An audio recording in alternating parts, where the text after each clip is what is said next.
Ici, nous sommes face à une table qui nous montre en temps réel certains paramètres émotionnels et prosodiques de la voix à partir des recherches que nous avons fait ensemble. Est-ce que vous pensez que ce genre d'outil peut être utilisé dans différents contextes et dans quel contexte en particulier? Ça pourrait être utilisé dans n'importe quel contexte où l'implication émotionnelle dans son discours joue un rôle important.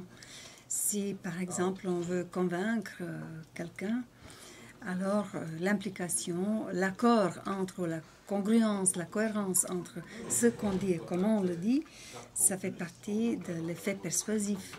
C'est d'ailleurs aussi la base du discours charismatique.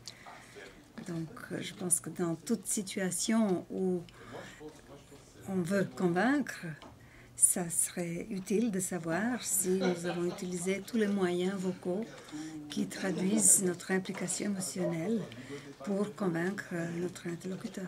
Alors on va peut-être faire un essai. Alors je vois ici devant vous une zone allumée en vert qui traduit votre implication émotionnelle dans la voix par rapport à ce que vous venez de nous expliquer. Est-ce qu'on peut faire un essai par exemple dans lequel vous allez parler de manière moins impliquée, on va dire, et voir ce que ça donne?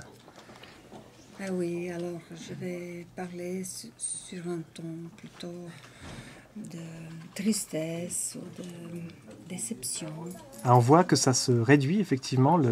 Ici, là, le champ vert se réduit. On peut faire à l'inverse peut-être une voix beaucoup plus impliquée, beaucoup plus oui, énergique. j'ai beaucoup d'espoir que votre table va être reconnue comme un moyen vraiment efficace pour améliorer le degré d'implication émotionnelle des gens dans le discours. Ben voilà, alors on voit qu'effectivement ici la zone verte s'étend au fur et à mesure que votre discours change. Merci beaucoup.